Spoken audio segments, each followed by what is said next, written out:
ओम शांति। आज बाबा बागवान रूप में अपनी इस रूहानी बगिया को देख रहे हैं और बाबा देखते हैं कि वैरायटी फूल हैं। माली भी साथ में है। माली कौन हो गए?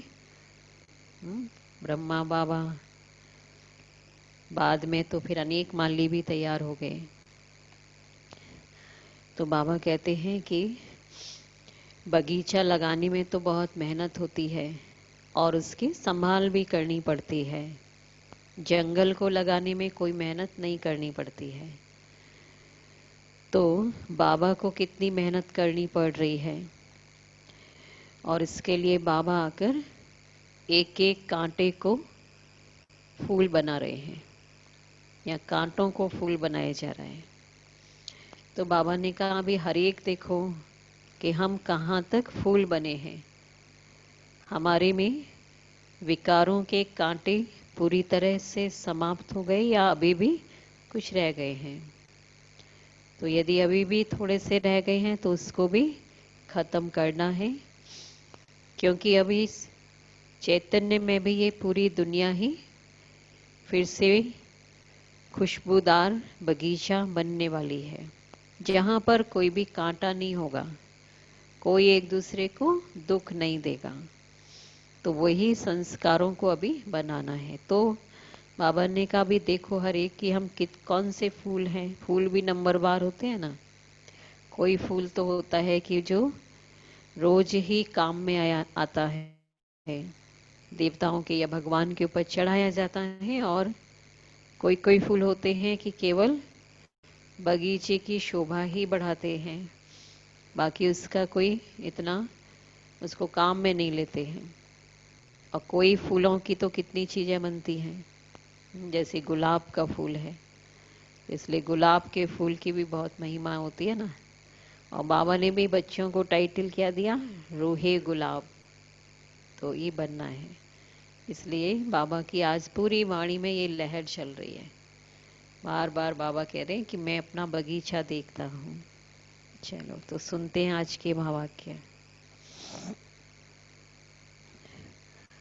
बाबा ने कहा, मीठे बच्चे, बाप आए हैं तुम्हें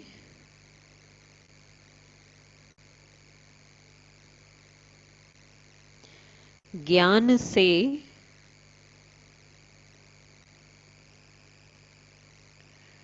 शुद्ध खुशबूदार फूल बनाने।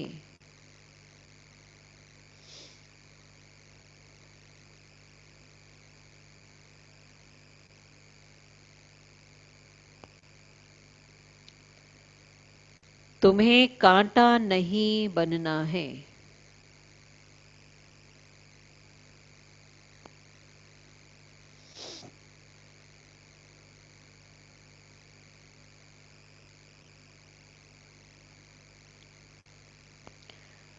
कांटों को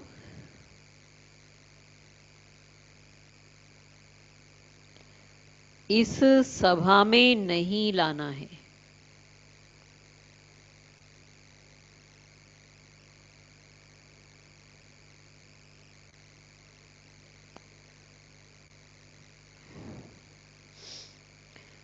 प्रश्न है, जो बच्चे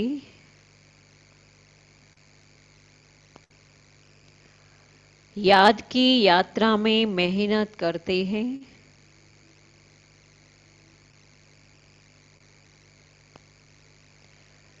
उनकी निशानी क्या होगी?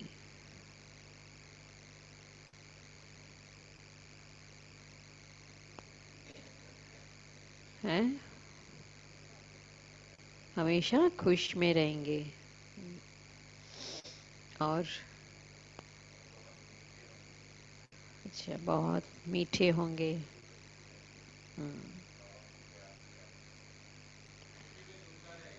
खुशी में झूमते रहेंगे। उत्तर है, याद की मेहनत करने वाले बच्चे बहुत खुशी में रहेंगे।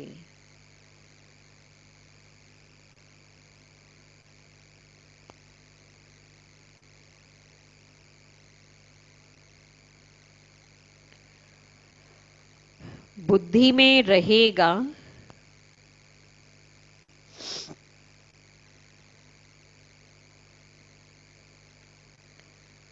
कि अभी हम वापस लौट रहे हैं।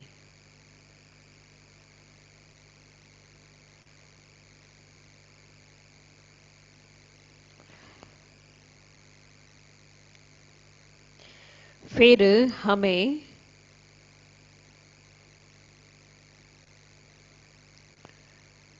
खुशबूदार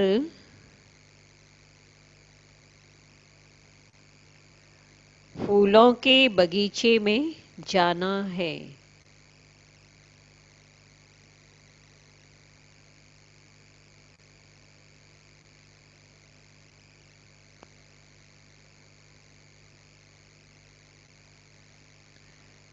तुम याद की यात्रा से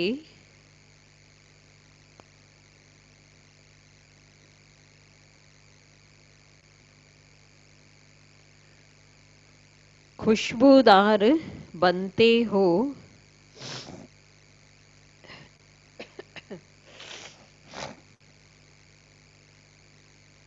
और दूसरों को भी बनाते हो।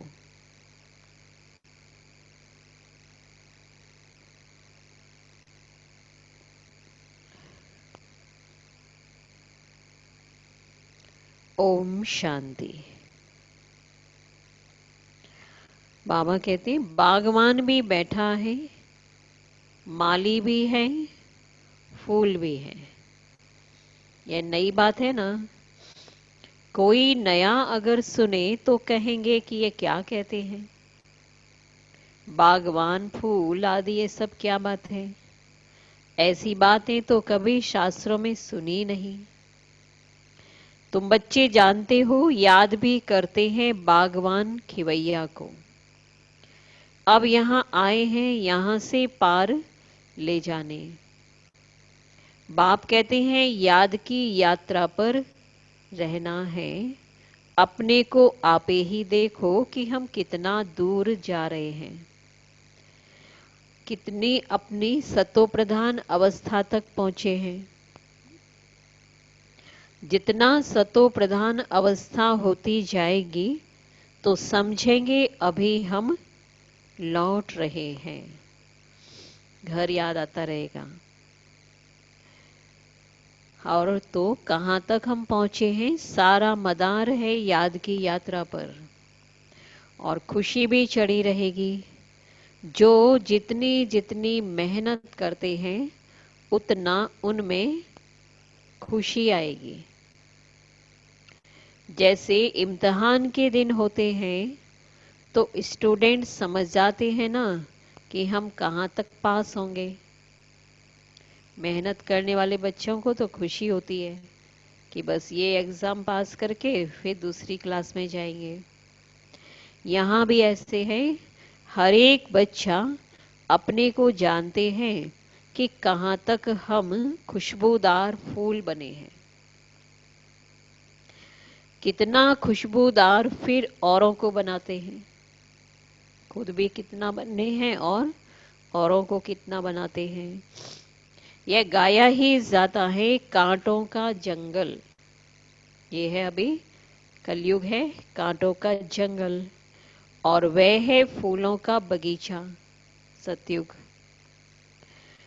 मुसलमान लोग भी कहते हैं ना गार्डन ऑफ अल्लाह, अल्लाह का बगीचा। समझते हैं कि वहाँ एक बगीचा है, वहाँ जो जाता है उनको खुदा फूल देते हैं, वो भी ऊपर समझते हैं।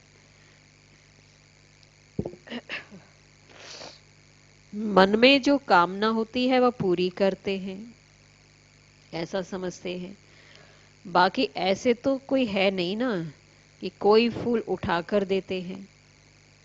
जैसे कि हाँ, जैसा जिसकी बुद्धि में है वही साक्षात्कार हो जाता है।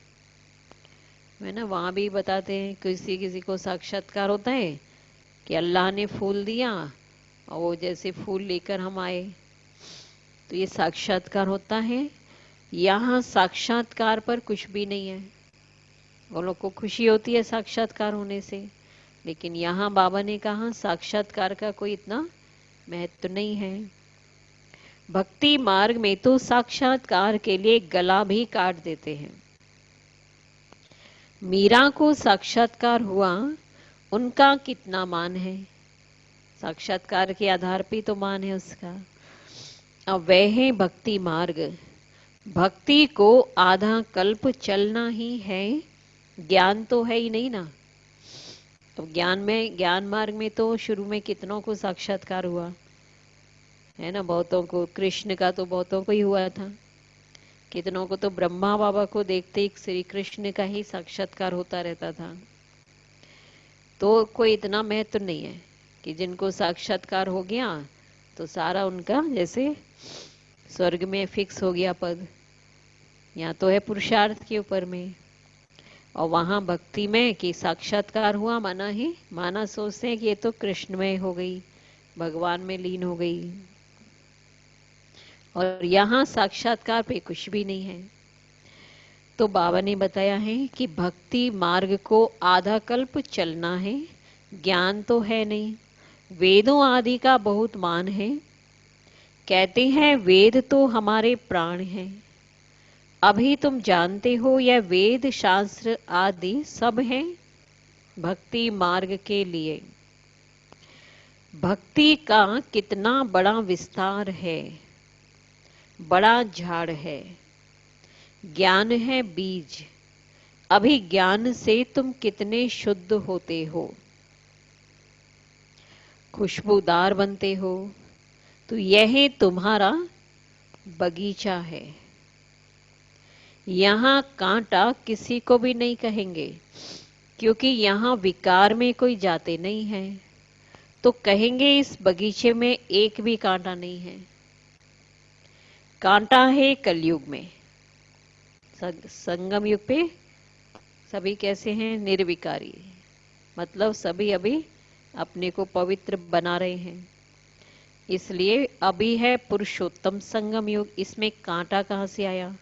अगर कोई कांटा बैठा है तो अपने को ही नुकसान पहुंचाते हैं, क्योंकि यह इंद्रप्रस्थ है ना, इसमें ज्ञान परियां बैठी हैं, ज्ञान डांस करने वाली परियां हैं। मतलब यहाँ इंद्रप्रस्थ कौन किसको कहा,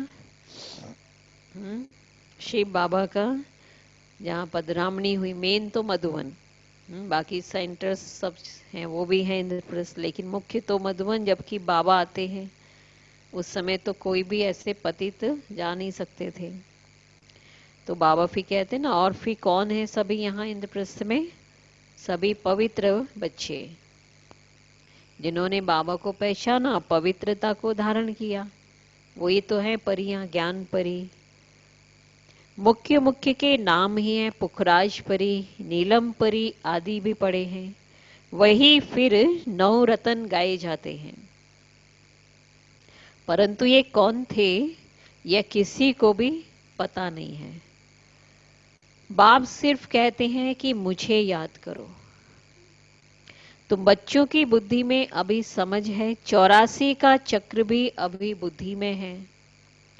शास्त्रों में तो 84 लाख कह दिया है।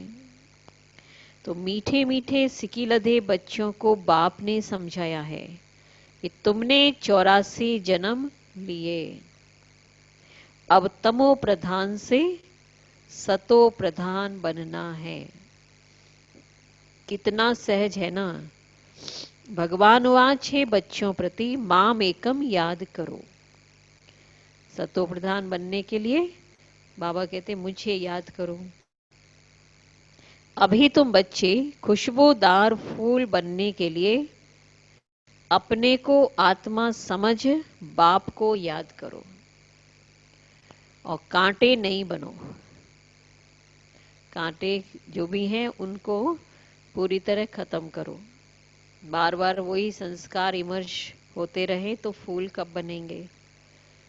बाबा कहते हैं यहाँ सब मीठे मीठे फूल हैं, कांटा नहीं। गारंटी कर रहे हैं बाबा तो, है ना। बाबा देख रहे हैं सबको कि ये सब फूल ही हैं, देवताई बच्चे हैं ना, देवताई घराने के हैं, तो ये सब फूल हैं। तो जो भी थोड़े बहुत कांटे हैं उसको तो निकाल देना है। हाँ, माया के तूफान तो आएंगे। माया ऐसी कड़ी है जो झट फंसा देगी। फिर पछताएंगे कि अरे हमने ये क्या किया, हमारी तो की कमाई सारी चट हो गई। फिर बाबा कहते ये है बगीचा, बगीचे में अच्छे अच्छे फूल भी होते हैं। इस बगीचे में भी कोई तो फर्स्ट क्लास फूल होते जाते हैं, बनते जाते हैं। जैसे मुगल गार्डन में अच्छे अच्छे फूल होते हैं ना, सब जाते हैं देखने। मुगल गार्डन का तो नाम है ना, तो वहाँ है ना वो जड़ फूलों का भी वैरायटी फूल हैं, और उसमें भी बहुत अच्छे अच्छे भी हैं, देखने जाते हैं। अब यहाँ तुम्हारे पास कोई देखने तो आएंगे नहीं, है ना। यहाँ पे चैतन्य फूलों को कोई थोड़ी वैसे देखने आएंगे। और बाबा कहते तुम कांटों को क्या मुख दिखाएंगे। गायन भी है, यहाँ देखने की बात नहीं है, यहाँ तो फूलों की, जो कैसे ये फूल हैं ये तो कैसे पता चलेगा, चलन से। चलन से पता चल जाएगा, व्यवहार से पता, आचरण से पता चलेगा ना, देखने का बात है ही नहीं ऐसे भी। गायन भी है ना, मूत पलीती कपड़ धोए। तो इन बाबा को जब साहेब सुखमणि आदि सब याद थी। ये सिख लोगों के शास्त्र हैं, तो बाबा खूब पढ़ते थे उस समय सिंध में, अखंड पाठ भी करते थे। 8 वर्ष का था तो पटका बांधता था, रहता ही मंदिर में था। मंदिर की चार्ज सारी हमारे ऊपर थी, ब्रह्मा बाबा। इसलिए बाबा को शुरू में बोला ना, वैराग्य होता था कि घर गृहस्थ तो नहीं बसाना है, मुझे भी ऐसा बनना है। अच्छा, अभी समझते हैं कि मूत पलीती कपड़ धोने का अर्थ क्या है। ये जो पुराना शरीर है ना, एक तो पतित, ये है वास्तव में किसके लिए, मूत पलीती मतलब विकारी आत्माएं पतित बन गए, उन सबकी अब धुलाई करते हैं, उन सबकी सफाई हो रही है। और वो कौन करता है, उसी के लिए भगवान आते हैं। महिमा सारी बाबा की ही है। अभी तुम बच्चों को बाप बैठ समझाते हैं, बच्चों को कहते भी हैं कि अच्छे अच्छे फूल लाओ। जो अच्छे अच्छे फूल लाएंगे वो अच्छा फूल माना जाएगा, है ना। बाबा भी बल भरते थे बच्चों में, प्रेरणाएं देते थे कि सेवा करो, और ऐसे खुशबूदार गुणों की खुशबू फैलाने वाले बच्चे तैयार करो, उनको सामने लाओ। सभी कहते हैं कि हम श्री लक्ष्मी नारायण बनेंगे, तो गोया गुलाब के फूल हो गए। बाप कहते हैं कि अच्छा तुम बच्चों के मुख में गुलाब है, ये लक्ष्मी नारायण बनेंगे तो खुशी होगी बाबा को, अच्छी बात है ये तो। अब पुरुषार्थ कर सदा गुलाब बनो। अब बोलने से नहीं बन जाएंगे, पुरुषार्थ करो। ढेर के ढेर बच्चे हैं, प्रजा तो बहुत बन रही है, वहां है ही राजा रानी और प्रजा। सतयुग में वजीर होता ही नहीं, क्योंकि राजा में ही पावर रहती है। वजीर आदि से राय लेने की दरकार नहीं रहती, नहीं तो राय देने वाला बड़ा हो जाए ना। वहां भगवान भगवती को राय की दरकार नहीं। वजीर आदि तब होते हैं जब पतित होते हैं। पतित होने से ही क्या हो जाता है ना, बुद्धि भी भ्रष्ट हो गई, फिर शक्तिहीन हो गए। बाबा कहते भारत की ही बात है, और कोई खंड नहीं जहां राजाएं राजाओं को माथा टेकते हों। भारत में ही है कि जहां पतित राजाएं फिर पावन राजाओं को माथा टेकते थे, देवी देवताओं के आगे माथा टेकते हैं। यहाँ ही दिखाया जाता है ज्ञान मार्ग में पूज्य और अज्ञान मार्ग में पुजारी है। वह डबल ताज पूज्य है, डबल ताज, और फिर पुजारी बने तो सिंगल ताज हुआ। भारत जैसा पवित्र खंड कोई है नहीं। पैराडाइज बहिष्ट था ये भारत, स्वर्ग था। तुम उसके लिए ही पढ़ते हो, तो अभी तुमको फूल बनना है, क्योंकि वहां सब है फूल। फूल मतलब सभी दिव्य गुणों से संपन्न आत्माएं, पवित्र आत्माएं। तो बागवान आया है, माली भी है। अब माली नंबरवार होते हैं। बच्चे भी समझते हैं कि यह बगीचा है, इसमें कांटे नहीं। कांटे दुख देते हैं, है ना। यहाँ बगीचा तैयार हो रहा है ना बाबा, तो इसमें कांटे नहीं बनना है। और जो कांटे थे अभी हमारे अंदर, उन सबको तो खत्म करना है। क्योंकि बाबा कहते हैं ना, कांटे तो दुख देते हैं। तो दुख देते हैं मतलब अभी भी कांटे हैं। और दुख नहीं दे रहे हैं, अभी दुख देना बंद हो गया, इसका मतलब हमारे अंदर के कांटे भी खत्म हो गए, हम फूल बन रहे हैं। अभी बाबा तो किसी को दुख नहीं देते हैं ना, वह है ही दुख हरता सुख करता। कितना मीठा बाबा है। तो बच्चों को बाप पर लव है, तो बाप भी बच्चों को लव करते हैं, प्यार करते हैं ना। और ये पढ़ाई है, ये निशानी है, प्यार की निशानी यही है कि बाप बच्चों को पढ़ा रहे हैं। जो उनके पास नॉलेज है, जानकारियां हैं, वो सारी बच्चों को दे रहे हैं। लौकिक में भी करते हैं ना ऐसा, कि देखते हैं ये योग्य बच्चा है, अच्छा है, तो इसको सारी बातें वो बाप शेयर करते हैं अपने बच्चे से। तो यहाँ भी बाबा ने कहा ये पढ़ाई है ना, बाप कहते हैं कि मैं तुमको प्रैक्टिकल में पढ़ाता हूँ। यह भी पढ़ते हैं, पढ़कर फिर पढ़ाओ तो और भी कांटे से फूल बने। भारत महादानी गाया हुआ है, क्योंकि अभी तुम बच्चे महादानी बनते हो। सबसे पहला तो बाबा ने आकर इतना महादान किया, ये ज्ञान दान, और बच्चों को भी महादानी बना रहे हैं। अविनाशी ज्ञान रत्नों का तुम दान करते हो। बाबा ने समझाया है, आत्मा ही रूप बसंत है, बाबा भी रूप बसंत है, उनमें सारा ज्ञान है। ज्ञान का सागर है परम पिता परमात्मा, वह अथॉरिटी है ना, ज्ञान की अथॉरिटी है। तो जो ज्ञान उनके पास है, वो ज्ञान उनके अलावा और कोई दे नहीं सकता है। और ज्ञान का सागर एक बाप है, इसलिए गाया जाता है ना कि सारा समुद्र स्याही बनाओ और जंगल को कलम बना लो, धरती को कागज बना लो, तो भी ये ज्ञान छूटने वाला नहीं है। देखो कब से चलता आ रहा है, जब से बाप आया तब से ये ज्ञान चल ही रहा है। हाँ, और फिर 1 सेकंड में जीवन मुक्ति का भी गायन है। इतना विस्तार का ज्ञान को 1 सेकंड में ले लिया, तो यो ही गायन है ना, चिड़ियों ने सागर को हप कर लिया।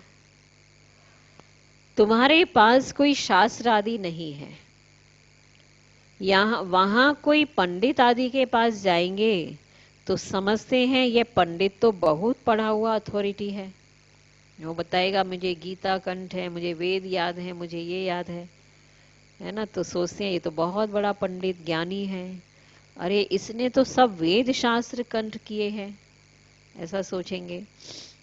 फिर संस्कार लेकर जाते हैं तो छोटेपन से फिर वो अध्ययन कर लेते हैं। तुम संस्कार नहीं ले जाते हो तो क्या ले जाते हो, हैं? वो तो जैसे शास्त्र पढ़ पढ़ के कोई संस्कार ले जाते हैं ना, फिर दूसरे जन्म में फिर वही मार्ग पर चलेंगे तो वो शास्त्र उनको जल्दी याद हो जाएंगे, क्योंकि पहले का संस्कार लेकर आया है। और बाबा ने कहा तुम संस्कार नहीं ले जाते हो, तुम पढ़ाई की रिजल्ट ले जाते हो, है ना। ये संस्कार ले जाए तो फिर वहां भी ये ज्ञान देना शुरू करते। चलिए बाबा को याद करें। तो क्या कहा बाबा ने?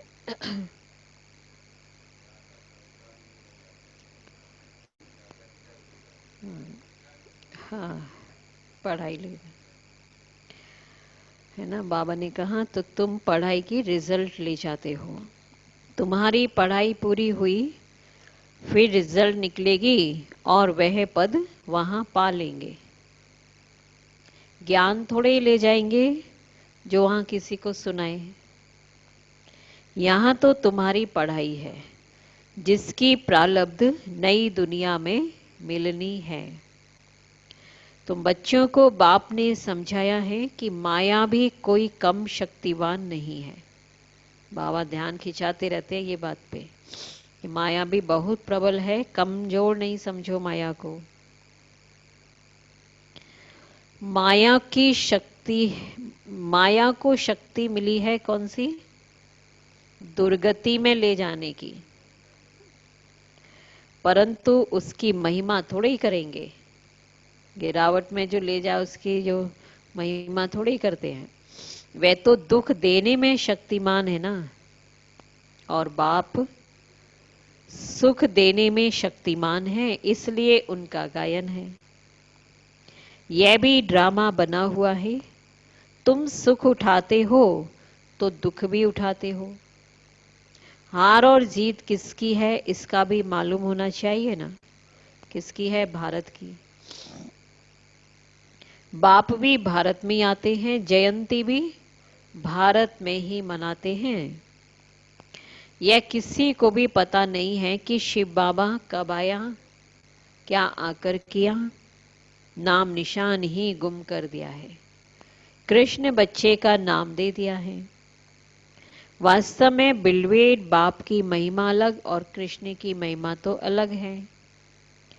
वे निराकार है बाबा और कृष्ण है साकार। कृष्ण की महिमा है सर्वगुण संपन्न, 16 कला संपूर्ण।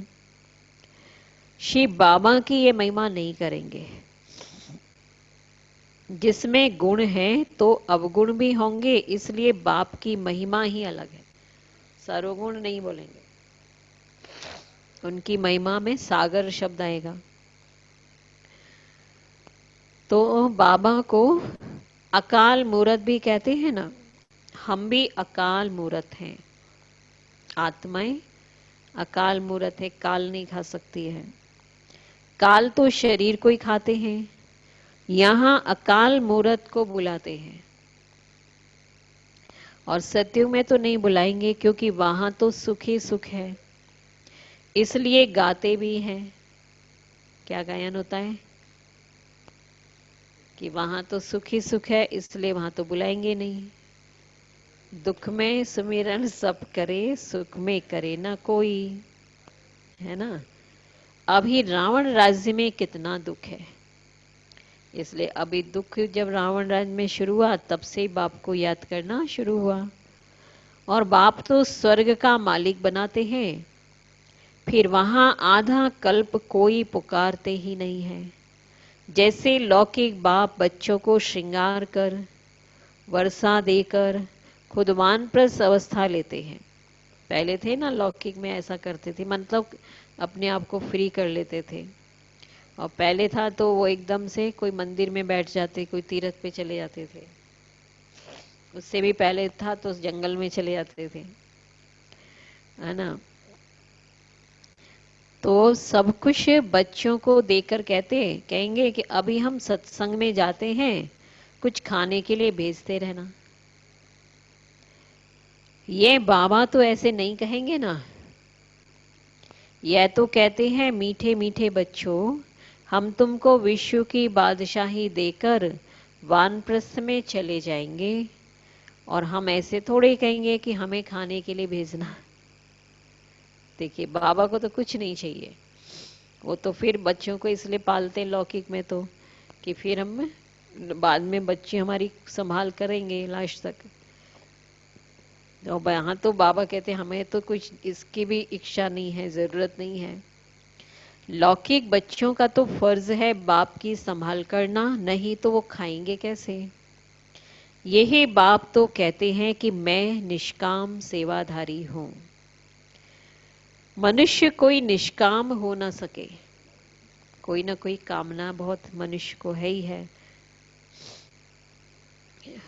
भूख ही मर जाए ना, नहीं तो हम थोड़े ही भूख मरेंगे, हम तो अभोक्ता हैं। तो बच्चों को विश्व की बादशाही देकर हम जाकर विश्राम करते हैं, फिर हमारा पार्ट बंद हो जाता है, फिर भक्ति मार्ग में शुरू होता है। ये अनादि ड्रामा बना हुआ है जो राज बाप बैठ समझाते हैं। वास्तव में तुम्हारा पार्ट सबसे जास्ती है, तो इजाफा भी तुमको मिलना चाहिए। मैं तो आराम करता हूं, तो तुम फिर ब्रह्मांड के भी मालिक बनते हो और विश्व के भी मालिक बनते हो। तुम्हारा नाम बड़ा होता है, ये ड्रामा का राज भी तुम जानते हो। तुम हो ज्ञान के फूल, दुनिया में एक भी नहीं है, रात दिन का फर्क है। वो कांटे ही बन रहे हैं और यहाँ फूल बन रहे हैं। वो रात में है, तुम दिन में जाते हो। आजकल देखो वन उत्सव करते रहते हैं, अब भगवान मनुष्यों का वनोत्सव कर रहे हैं। वो जंगल में फूल वूल लगाएंगे, पेड़ लगाने का करते हैं उत्सव, और यहाँ बाबा चैतन्य फूलों को तैयार करके ये उत्सव कर रहे हैं। और बाप देखो कैसी कमाल करते हैं, जो मनुष्य को देवता, रंग को राव बना देते हैं। अभी बेहद के बाप से तुम सौदा लेने आए हो, कहते हो बाबा हमको रंग से राव बनाओ, राजा बना दो। यह तो बहुत अच्छा ग्राहक है। उनको तुम कहते भी हो दुख हरता सुख करता। इन जैसा दान कोई होता ही नहीं है, वह है सुख देने वाला। बाप कहते हैं भक्ति मार्ग में भी मैं तुमको देता हूं। ये ड्रामा में नूंद है, साक्षात्कार आदि की भी नूंद है ड्रामा में। अब बाप बैठ समझाते हैं मैं क्या क्या करता हूं, आगे चलकर भी समझाते रहेंगे। आखिरी अंत में तुम नंबरवार कर्मातीत अवस्था को पाएंगे। यह सब ड्रामा में नूंद है, फिर भी पुरुषार्थ तो कराया जाता है। छोड़ नहीं देंगे, ड्रामा में नूंद है तो होगा अपने आप। पुरुषार्थ तो फिर भी बाप कराते हैं। बाप कहते हैं बच्चे बाप को याद करो। बरोबर ये महाभारत लड़ाई भी है, सब खत्म हो जाएंगे, बाकी भारतवासी ही रहेंगे, फिर तुम विश्व पर राज्य करते हो। अभी बाप तुमको पढ़ाने आए हैं, वही ज्ञान सागर है, यह भी खेल है, इसमें मूंझने की बात ही नहीं है। माया तूफान में लाएगी, है ना, बार बार समझानी देते, सावधानी देते हैं बाबा कि माया साथ साथ है, तूफान में लाएगी। लेकिन बाप समझाते हैं इनसे डरो नहीं, है ना, क्योंकि क्या है माया, क्या बताते हैं माया क्या है? कागज का शेर, तो कागज के शेर से थोड़ा ही डरना है। बहुत गंदे गंदे संकल्प आएंगे, वे भी तब जब बाबा की गोद लेंगे, बनेंगे बाप के। और जब तक गोद ही नहीं ली है तो माया इतना नहीं लड़ेगी। माया की गोद में ही बैठे हो तो क्यों लड़ेगी वो? हाँ, जब वहां से निकल के बाप की गोद में आए हो तब माया फिर खींचेगी, विघन डालेगी। गोद लेने के बाद ही तूफान लगते हैं, इसलिए बाप कहते हैं गोद भी संभाल कर लेनी चाहिए। कमजोर हैं तो फिर प्रजा में आ जाएंगे। राजाई पद पाना तो अच्छा है, नहीं तो दास दासियां बनना पड़ेगा। यह सूर्यवंशी चंद्रवंशी राजधानी स्थापन हो रही है। दोनों ही राजधानी की तैयारी हो रही है। अच्छा मीठे मीठे सिक्के लधे बच्चों प्रति मात पिता बाप दादा का याद प्यार और गुड मॉर्निंग। रूहानी बाप की रूहानी बच्चों को नमस्ते। हम रूहानी बच्चों की रूहानी बाप दादा को याद प्यार गुड मॉर्निंग नमस्ते नमस्ते नमस्ते। धारणा के लिए मुख्य सार नंबर 1। रूप बसंत बन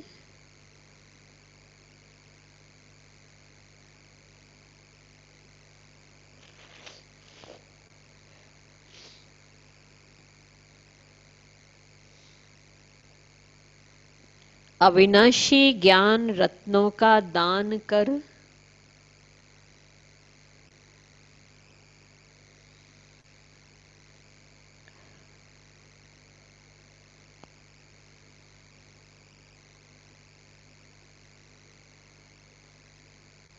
महादानी बनना है।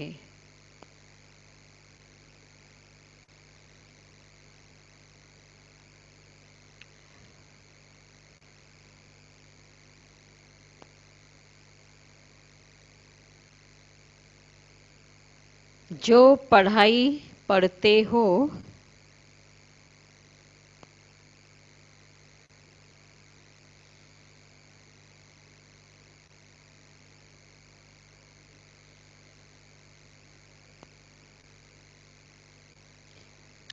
वह दूसरों को भी पढ़ानी है।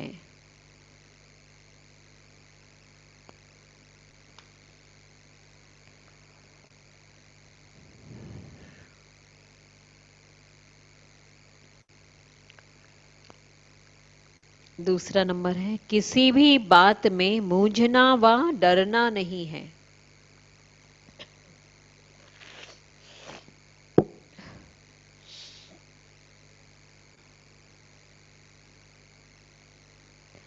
अपनी संभाल करनी है।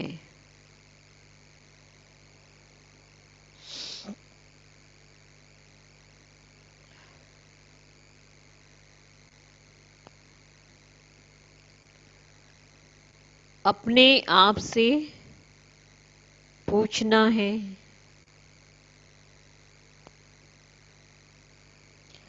कि मैं किस प्रकार का फूल हूं।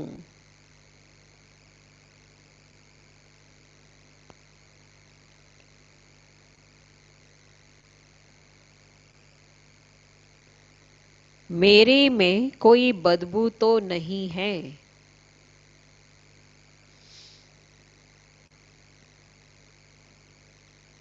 ये पूछना है अपने आप से।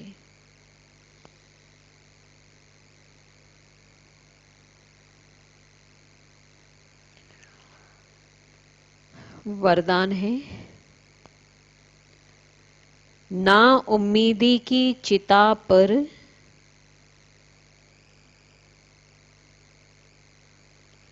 बैठी हुई आत्माओं को ना उम्मीदी की चिता पर बैठी हुई आत्माओं को नए जीवन का दान देने वाले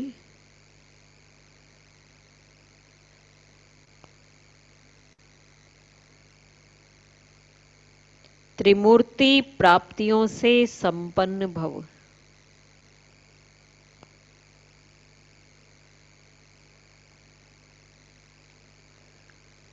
ना उम्मीदी की चिता पर बैठी हुई आत्माओं को नए जीवन का दान देने वाले त्रिमूर्ति प्राप्तियों से संपन्न भव। विस्तार संगम युग पर बाप द्वारा सभी बच्चों को एवर हेल्दी वेल्दी और हैप्पी रहने का त्रिमूर्ति वरदान प्राप्त होता है। जो बच्चे इन तीनों प्राप्तियों से सदा संपन्न रहते हैं, उनका खुश नसीब हर्षित मुख चेहरा देखकर मानव जीवन में जीने का उमंग उत्साह आ जाता है। क्योंकि अभी मनुष्य जिंदा होते हुए भी ना उम्मीदी की चिता पर बैठे हुए हैं। अब ऐसी आत्माओं को मरजीवा बनाओ, नए जीवन का दान दो।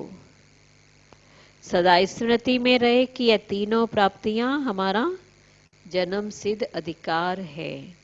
तीनों ही धारणाओं के लिए डबल अंडरलाइन लगाओ, है ना। तीनों धारणा क्या? हाँ, एवर हेल्दी वेल्दी हैप्पी। तो इस समय, है ना, क्योंकि बाबा मिला तो अब शरीर की नहीं कि एवर हेल्दी मतलब बीमारी है, कैसे कहें हेल्दी है? मन हेल्दी, मन से एवर हेल्दी है और ज्ञान धन से वेल्दी है। और जब ये हेल्थ वेल्थ है तो हैप्पी है ही अभी। स्लोगन, न्यारे और अधिकारी होकर कर्म में आना।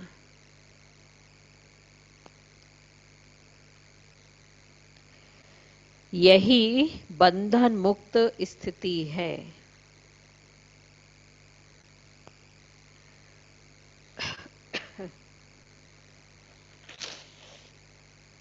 न्यारे और अधिकारी होकर कर्म में आना,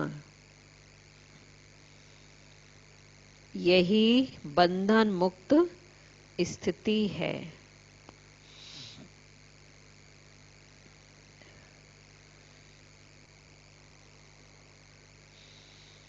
अभी मम्मा की और विशेषताएं सुनेंगे।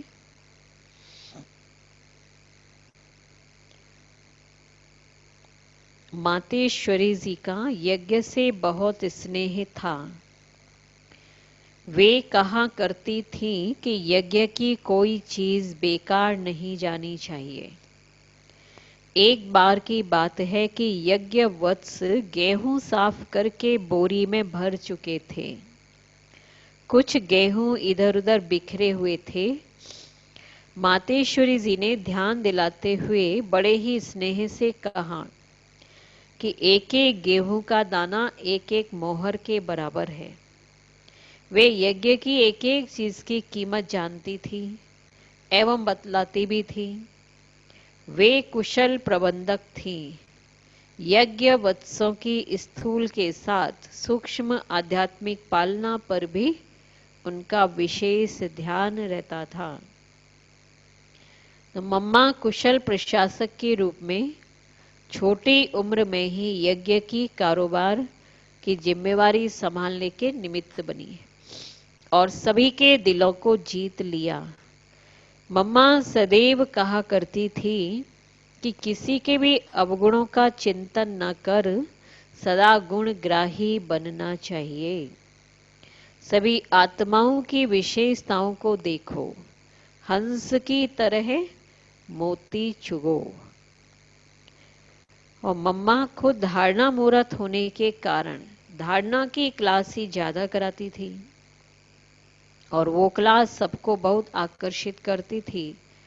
मम्मा ने अमृत बेला कभी मिस नहीं किया। एक बार मुंबई में एक मंत्री जी मम्मा से मिलने आए।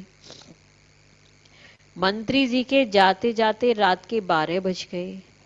दूसरे दिन मम्मा अपनी दिनचर्या अनुसार सुबह 2 बजे ही उठी।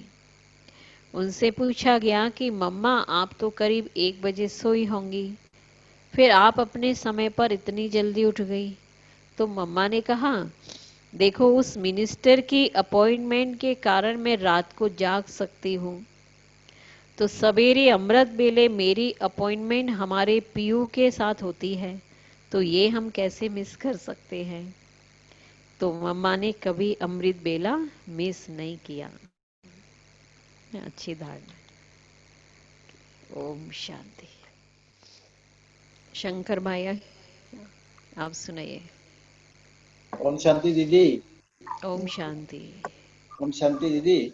हैं, आप आए हैं हमके ज्ञान रत्नों से भरपूर करने, खुशबूदार फूल बनाने। हैं, खुशबूदार हम्म, फूल बन के दूसरों को भी खुशबू बांटना है। हम्म, और अपने आप को चेक करना है, अपने आप हमने कितना खुशबू भरा है, किस प्रकार से हम फूल बने हैं। ठीक है, अपने को भी चेकिंग करनी है। हम्म। स्मिता बहन।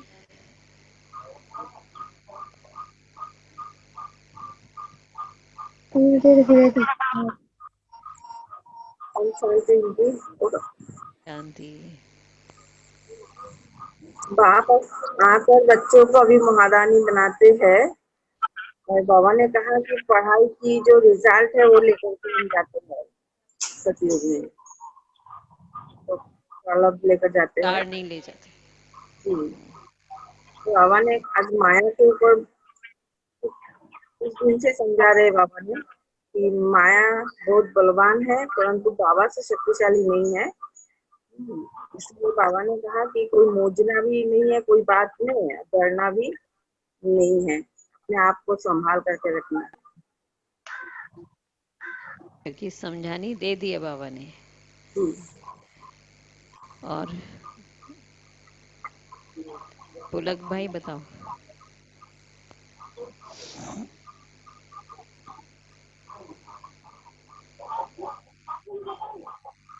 ओम शांति दीदी। ओम भारती शांति। महादानी है और बाबा हम लोग को महादानी बना रहे हैं, हम्म, तो वो भी डेली।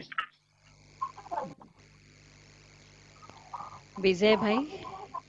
दीदी ओम शांति। ओम ओम शांति। शांति। सुनाई पड़ रहा है दीदी? हाँ, हम्म। सुनिए। हाँ। हम लोग को रूप बसंत बनना है दीदी।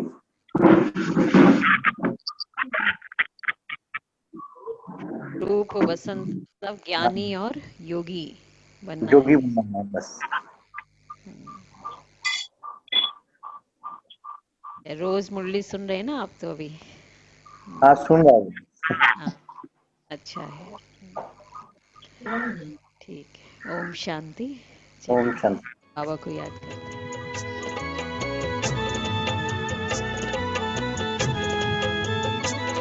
मैं फूल हूँ तेरी बगिया का,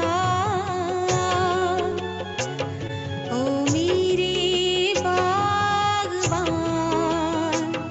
मैं फूल हूँ तेरी बगिया का,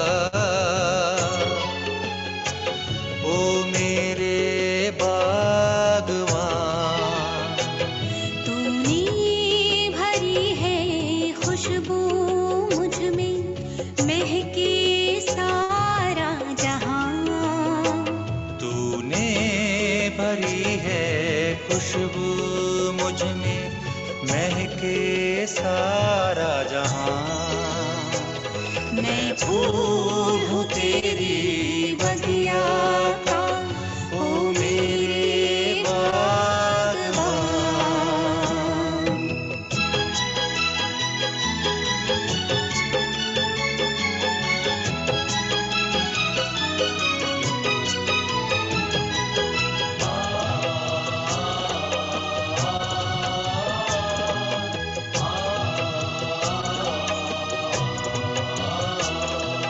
तेरी मोहब्बत का ये पानी सींच रहा मेरी जिंदगानी। तेरी मोहब्बत का ये पानी सींच रहा मेरी जिंदगानी। तेरे याद की धूप ओ बाबा भरती मुझ में बल नूरानी। तेरा शुक्रिया दिल से तू रखता है मेरा ध्यान। मैं फूल हूँ तेरी बगिया का, ओ मेरे बागवान। तूने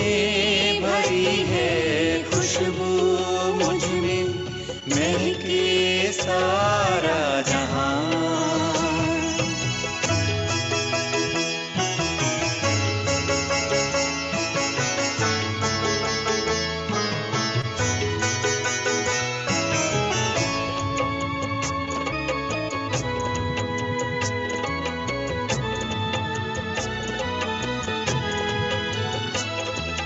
कांटों के बीच मुझे ओ बाबा तुमने खिलना है सिखलाया। कांटों के बीच मुझे ओ बाबा तुमने खिलना है सिखलाया। तूने भरे हैं जो रंग मुझ में वो रंग बाबा कहाँ से लाया। अपने करिश्मे मुझको तू कर दे जरा बयां। मैं फूल हूँ तेरी बगिया का, ओ मेरे बागबान। तूने भरी है खुशबू मुझ में, महके सारा जहां।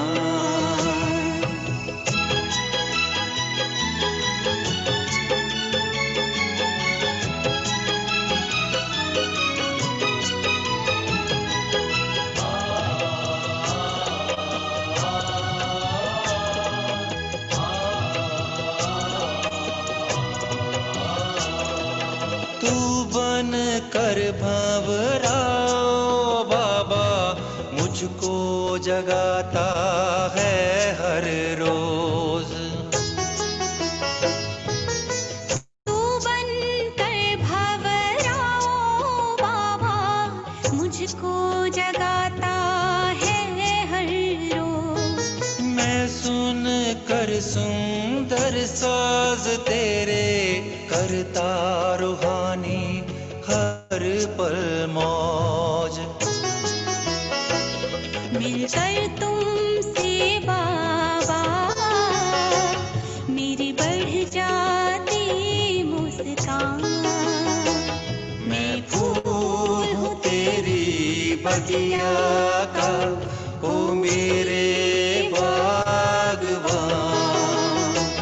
तूने भरी है खुशबू मुझ में, महके सारा जहां।